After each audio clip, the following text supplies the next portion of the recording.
Hello mga kasino. Today, pupuntahan natin ang isa sa pinakamagandang train station sa Pilipinas, ang Damortis Train Station. So nandito tayo ngayon at iikutin natin kung ano na nangyari sa matandang istasyon ng Damortis. Dati nun meron kasing biyahe from Manila all the way to La Union hanggang San Fernando. At ito yung isa sa mga major stopovers, ang Damortis. So tara, samahan niyo ako at ikutin natin ang Damortis Station.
Damortis Train Station.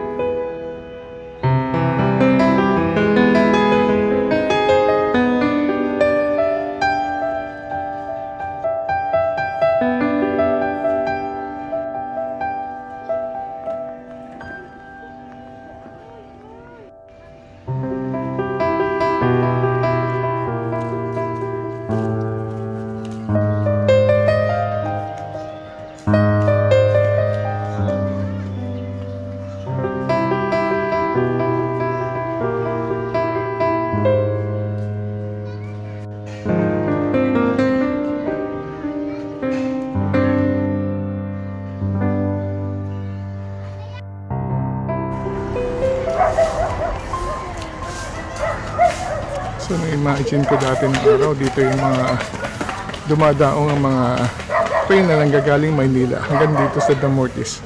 Napakaganda ng istasyon niya. Halos meron po pala nakalagay na Damortis sa taas. Haba rin, no? Imagine ko kung gaano kaganda to dati.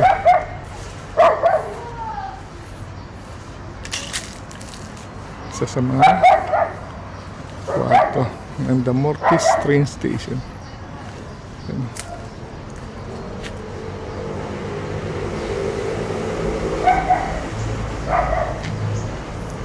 Ito yung mga siguro pakita natin ng mga isa sa mga lumang litrato ng stasyon na ito. Ito yung mga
kabitan niya ng, ng bubong. Pero tingnan din natin sa mga lumang litrato.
Dito sa Centennial Tunnel dito sa Ringay.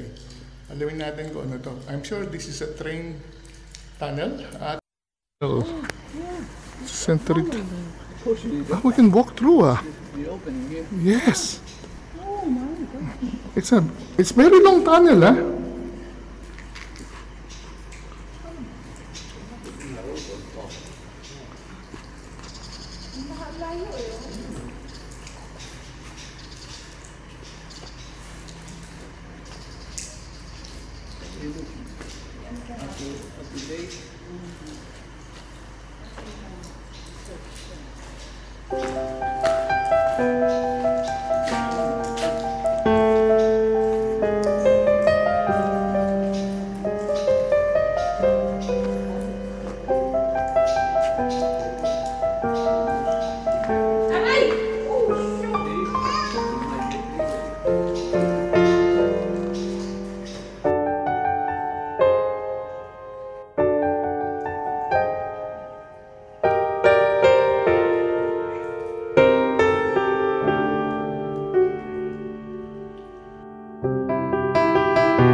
Hello mga kasenyo, sige, I think we have to end our vlog here.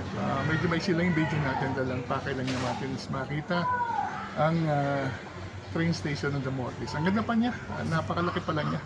I can just imagine kung gano'n ito kaganda nung araw nang meron pang biyahe from Manila all the way to San Fernando. Ito yung isa sa mga major stopover ng Damortis. Just sumikat yung word na Damortis because of the train station. It's actually part of the town of Santo Tomas yata ang pangalan ng lugar, I'm not sure, but dahil dito yung major na himpilan, naging very famous ang Damortis. Ito rin yung lugar kasi nakakabili ng maraming dry fish na nag-start din because of the train nung araw. So I hope na ma-preserve pa nila to. Mukhang marami na rin mga nakatira at nakita natin na maraming nag-stay. So I guess kung may time kayo, bisitahin nyo to. Sana ma-preserve siya. So with that, I'd like to thank you very much for watching. Travel while you can. Tuklasin natin ang mga lugar na tulad dito. At puntahan natin at makita natin kung gaano kaganda ang mga nakalipas ng Pilipinas. So maraming salamat sa panonood. Until our next vlog, see you soon.